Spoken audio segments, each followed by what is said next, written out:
Ma mission TV, le miroir du monde. Il y a un monde depuis Félix Aye. Il y a un monde tambour à tambour. Baromina Rofinga. T'es avec éducation d'habitude. Pour ceux qui ont un système à Rofinga, t'es un monde où tout le monde est au terme de la combattre. Il dépend de Rofinga. T'es y a un combat de thé.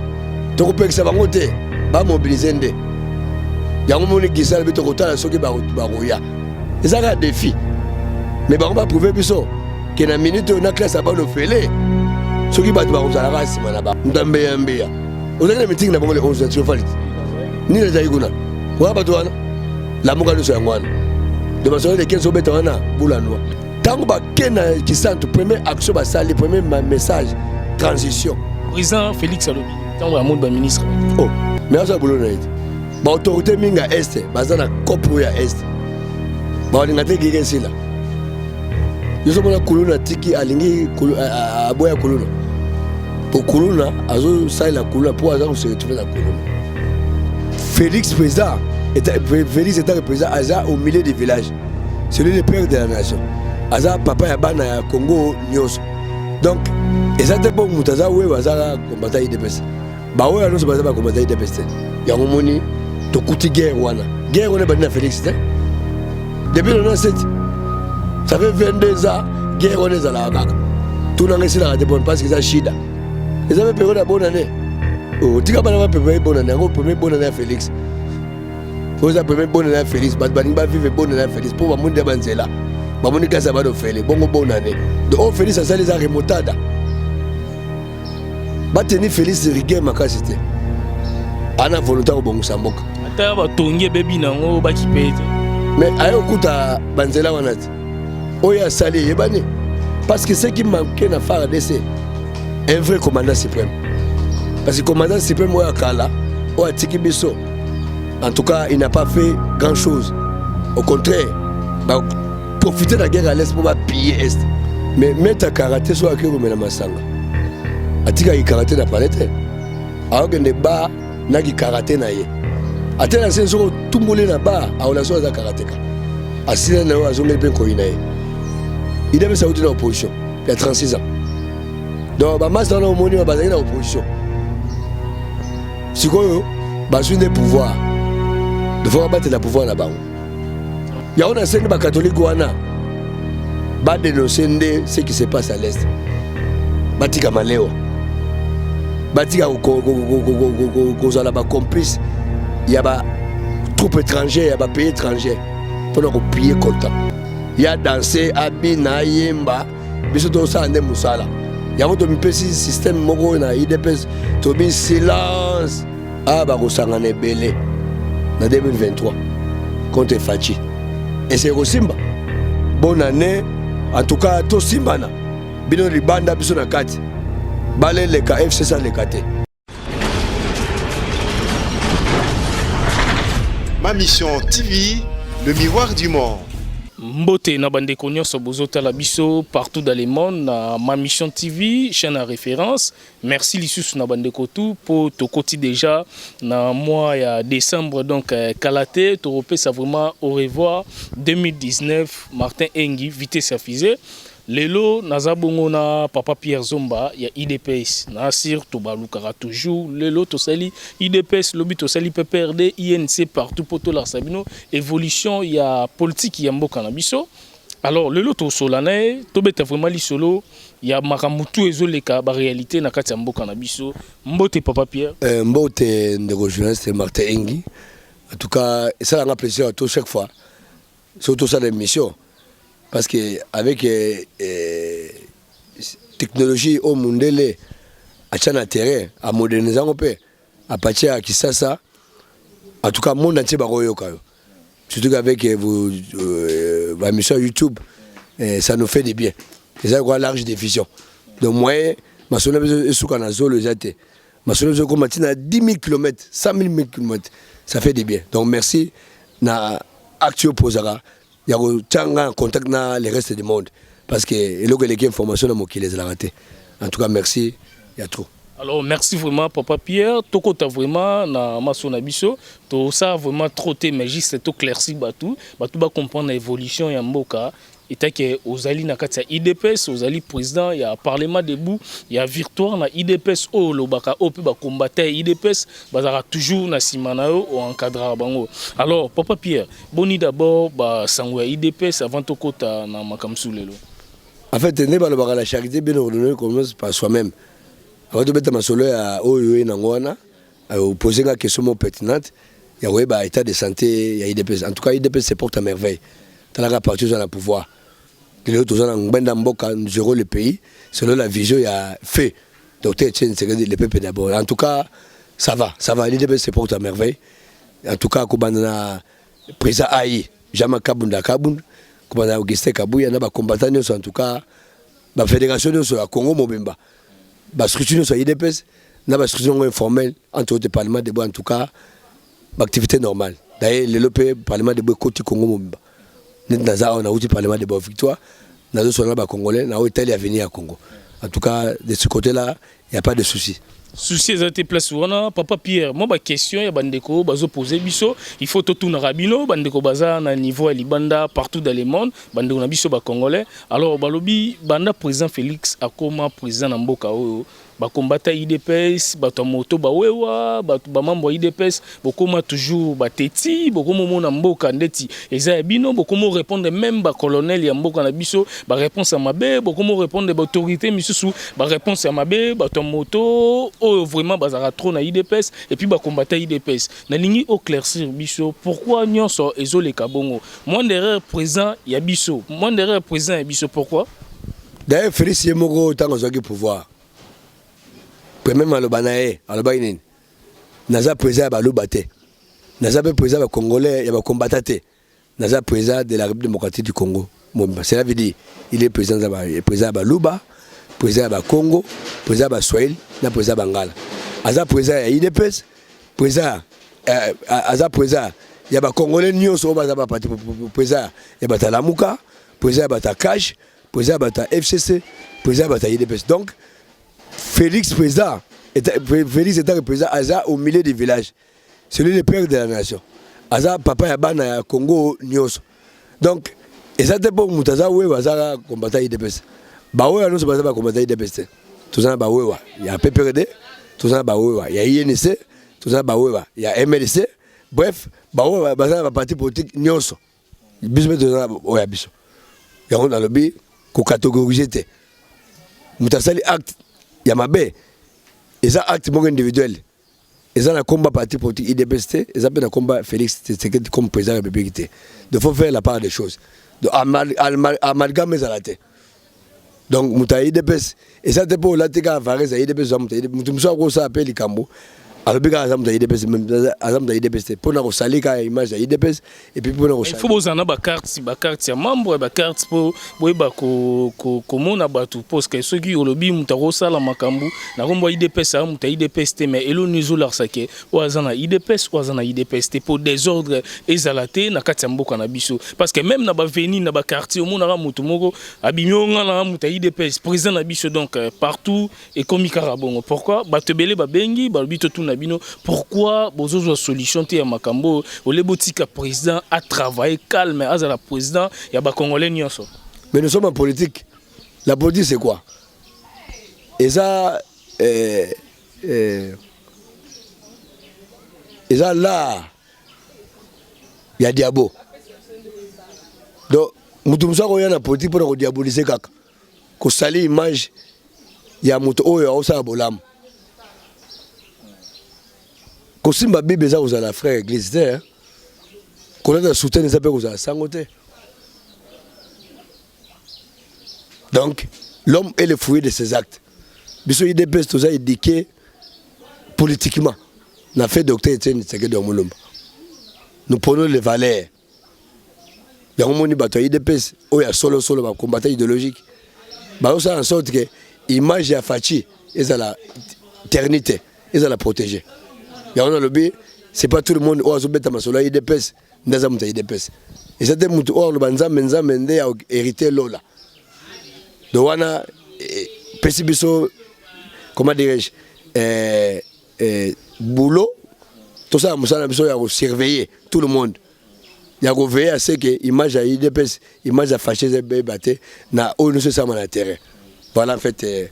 Alors Papa Pierre, ba mituna misusu zali ya bandeko toujours le lot sur le système ba mituna bandeko nde ba comme la biso partout dans le monde. Alors OVD au président de la République va 100 jours na pour na misala et salama ba pesa ki confiance na bana ya mboka.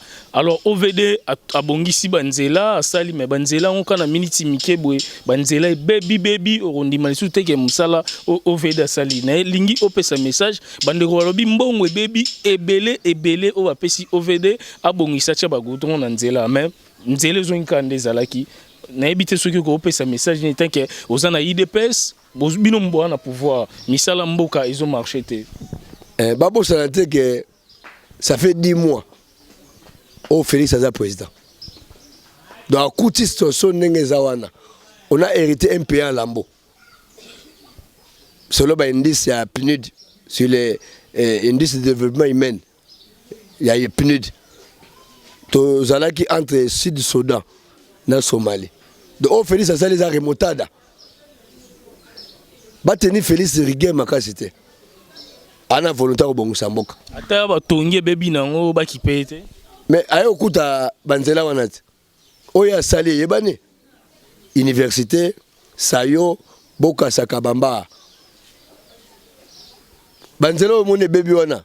Ils avaient un régime passé. Mais il y a bongisi quand même, tout le monde misali salami, tout le monde mais ils ont dit que bongo. Azo bongisa. Place il y a bongisi bukanite. Papa Pierre c'est zuyo zo tambola vraiment. Bien place il y a bongisi bukanite. O bukane o ya kuti. O bike ko bongisa banzela na Congo comme ishida. Azu mbongo ya 10 cm mais asali mbongo ya 3 cm, 7 cm aller. Moi be mdala ndela et ça dépose à Ishida. Il y a un moment minute avec Fachi, à Zolandela. Donc, on a signé contrat sur OVD. OVD, au régime à Kabila, OVD a tiré aux hommes. Mais ça nous arrive à Chinois. OVD a marché au Zolandela et terrassé. Mais le lot avec Fachi a aussi valeur et entreprise à Congo. Après, c'est pas un marché. Pour les Ambongo Congolais. Il faut ça la misala à Congolais. Donc, c'est pour Félix pour aller aux Congolais la valeur. OVD le lot a commis fibo. Parce que les misala na bango mona na miso abatu. Bokasa université Sayo ba osala elenge ça et comme tiba passe na makala nzele zalate. Mais avec Fachi, bana makala ba mona nzela pour la première fois dans l'histoire ya vie na bango. Alors Papa Pierre toko talisusu na question mususu IDPS banda président Félix a comme président Mboka na biso ba jeune bazalaka libanda wana na parlement liboso na 10e miri wana bazalaka wana mais na habité est-ce que ba jeune peut boza na souci que un jour peut ça misala pour tout le monde banda président comme président lelo ba jeune bazalaka wana tongo midi pourquoi est-ce que ba raisonnable un jour peut bazo misala basala ba futa mon peu na fin du mois mais mettre karaté so akiko mena masanga atika ki karaté na palette alors que ne ba na ki karaté na ye atena senso tumbole na ba a relation za karateka asina na azongeli pe koina ye il devait saoudir na opposition il y a 36 ans donc ba master na moni ba na opposition sikoyo ba suine pouvoir de fois battre la pouvoir na bango donc misala opesa bango zate bando tele mara wana mais bon ba demande ni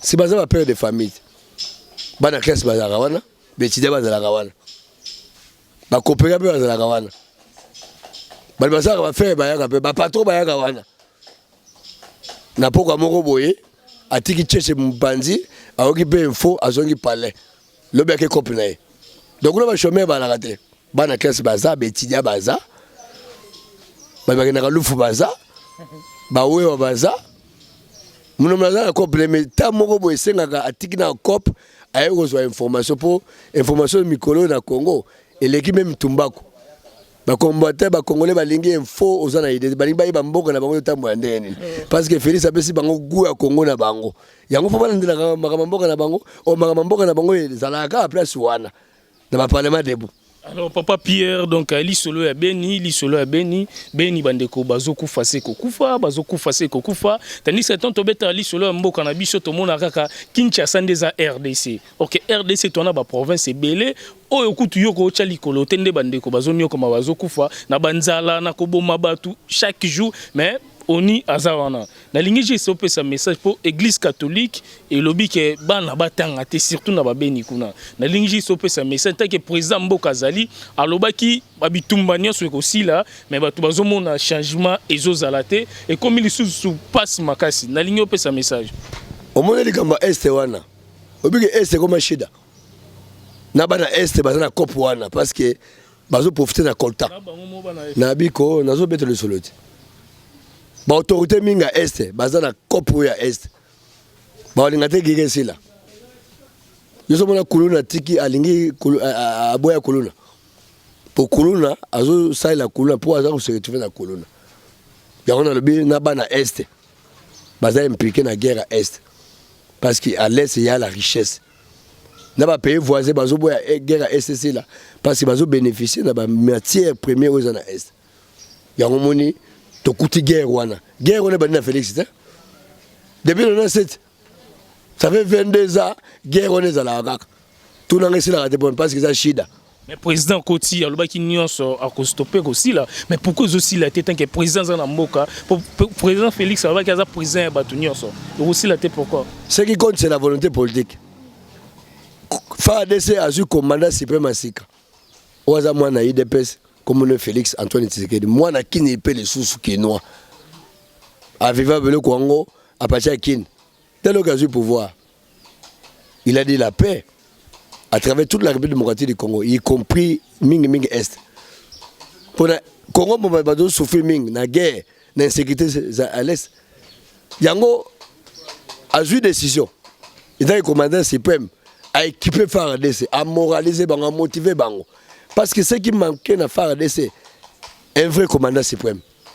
Parce que le commandant suprême, en tout cas, il n'a pas fait grand-chose. Au contraire, il a profité de la guerre à l'Est pour piller l'Est.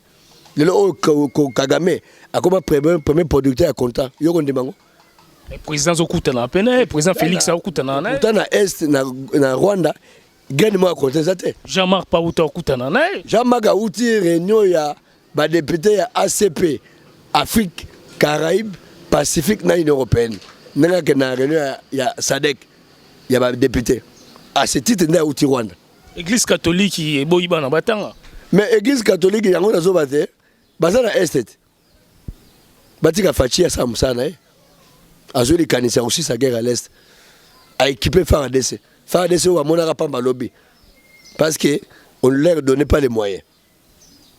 D'ailleurs, oui, il y a Mamadou Ndala,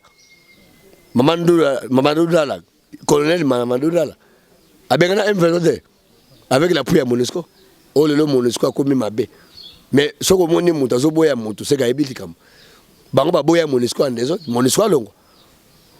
Ni de pression à Congolais, na communauté internationale, ne Monesco long. Et le Monisco a makambo simbate na est somo. Monisco ayana. Comment telemela Monisco? La souveraineté, la défense de la République, c'est les FARDC. Monisco a na comment que bango bazoku fateka population? Mais oyoka ate Monisco akufa. Bakufa kabete. Parce que ba rebelle wana tellement balingi malewa ya est. Bazoboma ba congolais ka na misu na bango boy. Na lobi Monisco a un appui. La défense du territoire sur les FARDC. FARDC d'abord, Monisco après.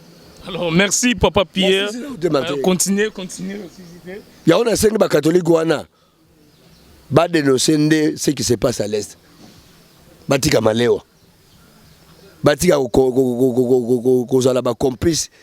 Il y a ba troupes étrangères, il y a ba pays étrangers. Pour nous piller coltan. Pour nous piller richesse à Congo. Et au servir bango de côté.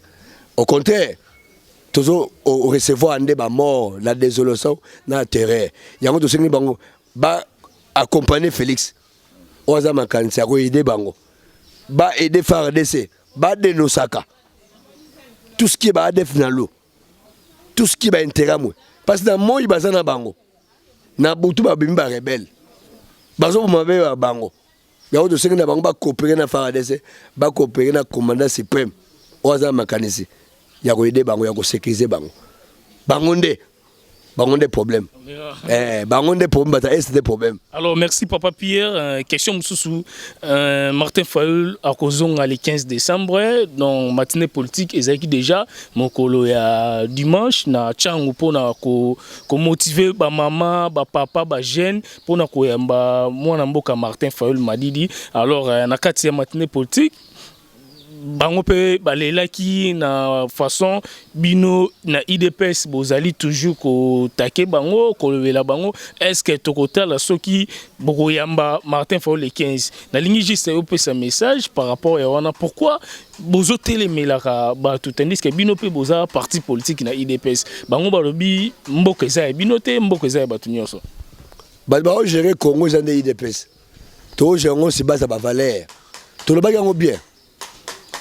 Nous, on était victimes de la démocratie, de la liberté. Mais on permet d'IDPS dans le pouvoir congolais à souffrir pour la liberté. Nous sommes tambola. Il y a un monde depuis Félix Aye, où il y a tambola. Bah, comme on a finga, tu as éducation à bisoter. Pour ceux qui ont un système à finga, tu as un monde qui a combattu IDPS dans le finga. Mais tu as dit que polémique, il y a des distractions. Mais cordon lobby bino ne cordon a décidé à lobby bino bozote mais la bango et en moni population peut bazaiki na bataké. T'es hôtel mais bango de Cameroun. Nana empêche Fayulu à la marche. Nana empêche Fayulu à la meeting. Mais à la meeting Congo Mombat. Congo Mombat à Tambola, à Bina Bambeya nae pour y aller danser. Tu es bisa Bina kaka yemba. Nous on travaille. Lui il danse. Il a dansé à Bina Yemba, biso to sande musala. Yango to mi pesi système moko na IDPS to bi silence. Fachi travail. Yango moni so ba yamba Fayulu ba yamba ye. Le 15 décembre. Mais biso to yamba jam market. Bino bo utso yamba mais bo kizu apona na Martin Fayulu le 15 décembre ozonga na Kinshasa nde bandeko ba rotonde belé aéroport bo pekisi bango bo lobi to kotala soki bo yamba yango cordon ya décidé à répondre ki bino te yenda comprendre te to ko pekisa bango te ba mobiliser nde yango moni gisala bi to kotala soki ba roya ezaka défi mais bango ba prouver biso que na minute na classe abano fele soki bato bakozalaka nsima na bango mpo classe abano fele kabola bitumba polémique na mayo wo baparent mamola la pongia babebe moyen mutu adérange mutu mpo na bana classe eza te babi Martin Fayulu mobuki babéton azwa le 15 nde balobaki na décidé Martin Fayulu mobuki babéton azwa le 15 oh mutu akomosenga bulo mobuki babéton o te bango bazobosana akomosenga nde bulo alembi vérité des urnes amosenga boulot alors plutôt une transition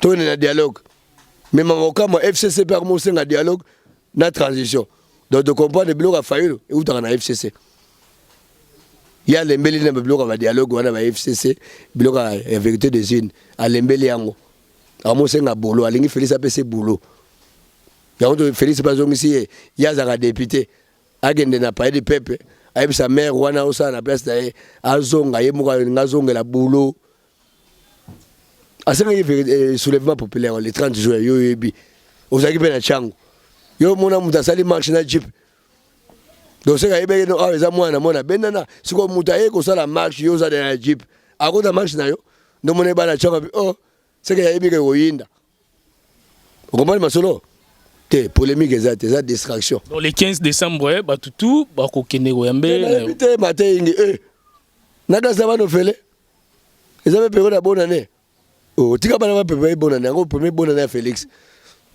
faut ça premier bonne année Félix ba bani ba vivre bonne année Félix pour ba mundi banzela ba mundi ka ça va no fele bongo bonne année. Alors, merci Papa Pierre. Donc, tout le monde a un peu bateau FCC, bakindaki na Congo central pour na la réunion des Alaki. Na lingi sopé sa message pour to komi na sous commission na biso pour kalaté 2023 awa ezay koyinda. Même Vitel Kamerhe a postulé, même bateau FCC, bateau tout tozi la bango 2023. Eza les solo les sabato nzambe. Ah ba kosangana belé na 2023 contre Fachi. Et c'est Rosimba.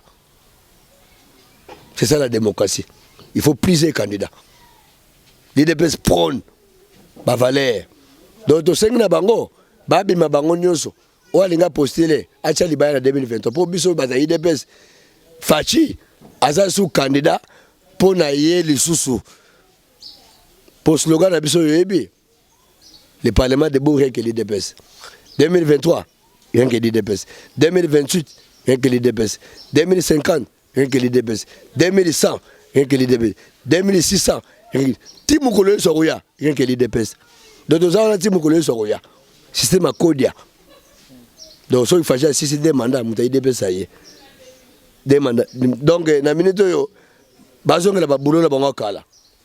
Côté pouvoir, c'est rien que l'IDPS. Pour tout pouvoir, pour tout bon ça Congo. Banyoko le Congo trop. Mais ce politique n'est pas juge gestion Congo. Bilan na bango yo yebi. Classe abana. Mineval, misa les athées, banzele les athées, donc batiki pays à lambo. Bazon a les sous. Te. Ne te vendre na biso. Te rolongwa te, te vendre pourquoi parce que tu es ko bongo sa neboka. Tu es ko bongo sa mboka. Yango moni. Question nous poser qui pona rappeler en sous. Question Oyo posé ngaya pona kota mamba ya ba 2023. FCC. Ba ote ki santo te. Yo so mona muda zuma kofi, a muda kuluna. Yo ka sipeta ya kozori kichette na palais, nzoka ke église. Donc vérité ça ma kofi même une église. On église pe moyo bunda. Mais papa Pierre na ba ministre pe to yebi ke ba ministre ba na ba bureau na wona Kinshasa ba ministre ba tiki ba sénateur ba ngotu ba kendaki kuna ba sangana ki na ebité soki mboka ezandenge nini kasi ma confiance dans le BO bazui FCC kasi tango jama ka yakiti ministre ba tiki ba poste ba voyage tango kabunda ye baza lobi bo soane petro biso base to koti makambango nde to koti makamba fachi à Genève. Tu sais qu'il Fachi, yo sala biso ka retirada. Retirer signature, o tiki biso kuno. On a ligné répondre pourquoi ba ministre boetozo kende mulai, pourquoi ba ministre soki FCC ezana réunion moko na kisanto be na Congo sa na ba ministre nyonso ba voyager ba ki. Parce que mboka etika li ba bureau etika solo ma solo zo beta kisanto euti na Genève. Tango FCC a coopéré na Lamuka, ba kambi ka Fachi pour élection sala matin. Baza telemi. Abisi Félix, yo retiré la signature. Au tiki la biso couloir. Tant que biso couloir de la muka remontada. Remontada depuis le 12 novembre 2018. Pour répondre des questions. Il est 11 yo zaki na triomphal là, au beta masola fayulu. Ndambe yambeya. Ozaki na meeting na bango le 11 na triomphal. Ni na zaki kuna. Kwa batwana. La muka no so yangwana. De maçon les 15 obétawana boula noa. Merci papa Pierre pour question là Kimi to comme la sous émission mais il faut répondre. C'est quoi dans la FCC? Ba ministre pourquoi ba ministre ba député ba sénateur ba tout presque tout homme soupé somme fort. Tango ba provoquer biso ba kere na lumbashit. Ba bi kabila zonga. O biloko classe bana kabila mzabana kiango. Ah, classe bana fele. Na Afrique mbuta. Et projet o etikalaki te wana boula noa pour ba nous ba bi classe bana fele ça Félix sans en compte sans Afrique mbuta.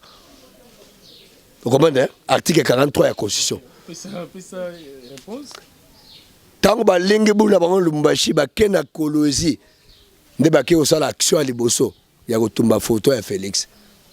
Tango jama kabund bino pe botumba ki ya Kabila biso tout au monde na memeling ba congolais na botumbiti na ole bazoboya ya ko ndi peuple na miso boya ko yoka makamba Kabila ba congolais bazoboya ba linga yesoute ba osekani ko ndiko le bango ofele depuis Félix aye congolais comprendre mbongo ezaka na mbongo na mboko ya moyen de faire mieux pour mbongo Félix asali nango misala azui na banque mondiale te asionga na Congo. Bonne gouvernance à Congo limbongo nous à Congo na banque centrale après la banque centrale ça les programmes au monde ba 100 jours tant Congo la monique ah dona mboka o mbongo eza donc maso ba diriger biso 17 ans ko na kala ki mutema bende Congo la bi ah comme eza boy to li to yo ka su Kabila na FCC na mboko te nde mona memelingi bango moko ba coopérer ba na tongo bo. Mais les lois ont continué toujours à zuba ministre balandi bake sola bake sa ba réunion na Congo central. On a lingo répondre ngozo répondre. Ozo kende na ngai bo. Répondre nga pourquoi ba ministre boya ba diaspora ba lisolo yango ya. Répondre ga biso pourquoi ba ministre ya mboka na biso bakenda ba réunion so kezana kisantu bango tout balandi bake réunion FCC batiki ba bureau. Répondre biso to e ba mboka nani azo diriger. Yo za porte parole ba na poto. Maramna bango nde ozo répondre ozo poser la question. Tu vas répondre bango. Répondre bango papa Pierre. Tant ba tumbi photo à Félix na Kolwezi. Ils a des rando. Yango de bisi bango so boboyi coalition bo ça la déclaration. Kova na libala na bula ba koboko la bana te. Décider ka ke otiki libala. Mais aucun ba schéma détourné c'est pas normal. Ce qui est vrai, Martin Ing depuis janvier. En tout cas, bah, Master va comprendre que FCC et Lilingi à Pamba. Moukonzamboka Zaka Félix. Parce que Félix a. Lilingi à Pamba, le ministre va déplacer Lilingi à Pamba. Papa Pierre, tu comme na souka émission. Tu as un soukate. Tu as un soukate, tu as tranquille. Koki ma question, n'allez pas répondre. Ma question à yo, et la paix à yote. Ma question à diaspora. Ma réponse n'est pas. Mais ils répondent. Ils répondent yo. Là, c'est la pédagogie. Na otali sabana poto 1 + 1 = 1. Cela veut dire chombo moko na chombo mbale PSD chombo, c'est ça 2. Les techniques dictatiques pour bien comprendre. Bango ya bana ngana professeur na bango. Pour me colonna IDBS ba professeur ka jamais professeur en natation. Mais bango pe ba poto bazo boya nini bazo boya pouvoir oyo bazo sepela na ote belé. Te bango za ka comme explication. Ba pengu sima kanu na bango. Depuis Genève, c'était Pengui. Yango depuis tout ça les remontada, tout expliqué naba congolais à Congo, naba congolais les banda alphabet politique.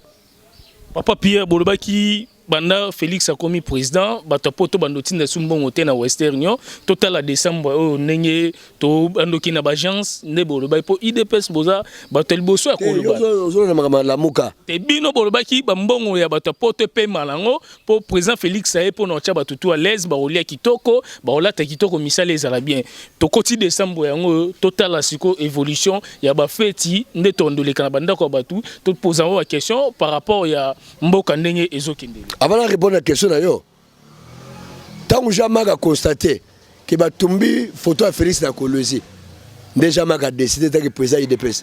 Parce que Félix a l'autorité suprême, il a au-dessus de la mêlée. Celui le patron il cache FCC. Kabila a simple président à PPRD. Autorité morale à FCC. Fachi a autorité morale il a cache.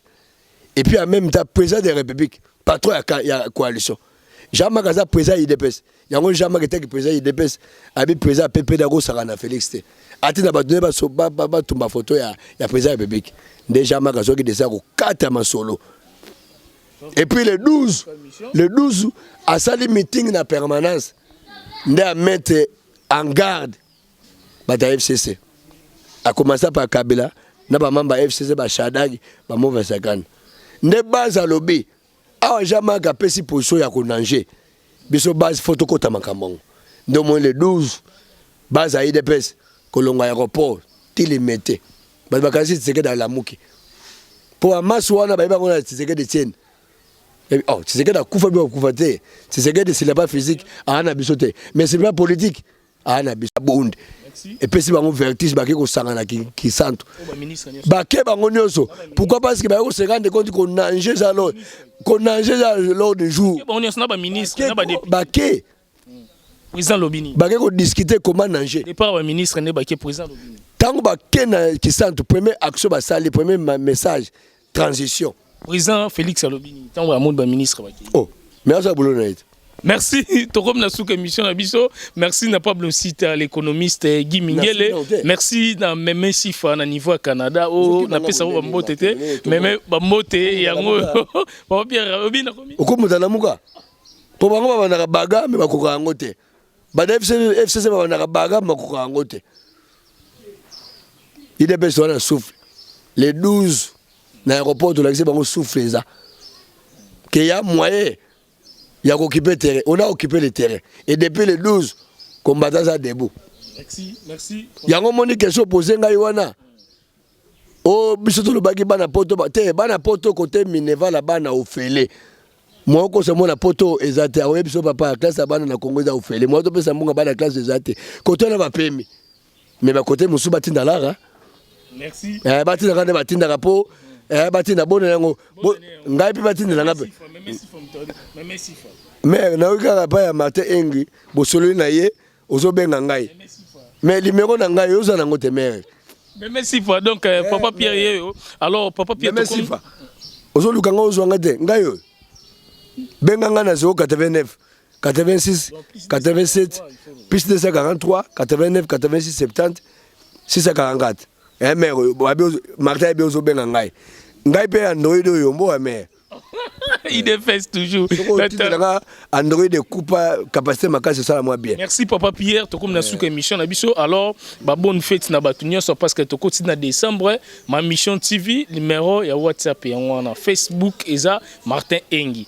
Ba tutu bo na poto partout dans le monde pour na bana ba tutu ba lingi to pesa bango to souhaiter bango ba Joyeux Noël, ba merveille, boko mela biso na WhatsApp, botinda ba voice, otindi voice, na combo na yo, na pays place ozali comme ça, na ba émission nyonso, to banda kolobela pona ba donc ba Joyeux Noël ndenge ezali pona mois ya décembre donc feti pona biso nyonso tout et ko sala vraiment bien, ba tutu bana poto, boko mela biso, ba tutu bazana besoin ba tangela ba kombo même anniversaire na bino, ba to boza partout dans le monde, même ba feti botinda ba voice na WhatsApp tozana toujours pona ko ba kombo na bino pona mois ya décembre donc toza pona bino ma mission TV Martin Engi vitesse fusée papa Pierre numéro téléphone de Jopesi soko bandela ngo ya suka po émission et comme na suka mais je savais avant Martin Engi ba unité ya bango moko maloba na ngai ba question na bango donc na clôture na fait pour la clôture à mois de la base oui bandaki le 12 novembre la permanence lobby tozaki na secrétaire général Augustin Kabouya na Kasangolo oyeke bango ba uti kisantu Bien, to betango mbala sime mission comme dans Nasuka pour Nasuka to kabol to solango maleko ya pour na temps na ma mission TV to za en mois temps to c'est l'émission. Donc tozaki na Kasangolo lobby pour aussi à mois de la base. Ici là que lobby na Augustin Kabouya tozaki kuna Kasangolo ezalaki kitoko. Donc toza na biso lisu lokola lisu toza ya ko telema o alingi rando base à répondre ya GT. Merci. Olingi coalition fachi wana. Oboyi coalition okuta base na balabala. Donc tout ça la GT pouvoir tout battre la ngoti mukolo sokoya pona bolema ba congolais. Donc numéro na ngai pona bande na bande la sundenge Martin Engi à lobby 089 80 plus 243 89 86 70 644 plus 243 89 86 70 644. Ba moto na mingi na mère Sifa d'abord. Ngai au mère Sifa. Même Sifa. Même Sifa numéro 8. Ce que mon peut-être aux benga Android ya keba keba. Ce que tu n'es pas Android bien ou ça va bien. Ba mon peut fête tout ça ngo senga bonne année ngo Noël ngo et ça peut plus bien genre bino bana poto bana diaspora no supposé belé ba fanatique nanga. Ba bolinga ngai. Boy belé ba mbote na bino ba bonne année na bino joyeux Noël bonne année en tout cas to simbana. Bino libanda biso na kati. Balé le ka FC ça le kate. Balé le ka kasha le kate. Balé le ka lamuka le kate. Fachinde makambo. Voilà.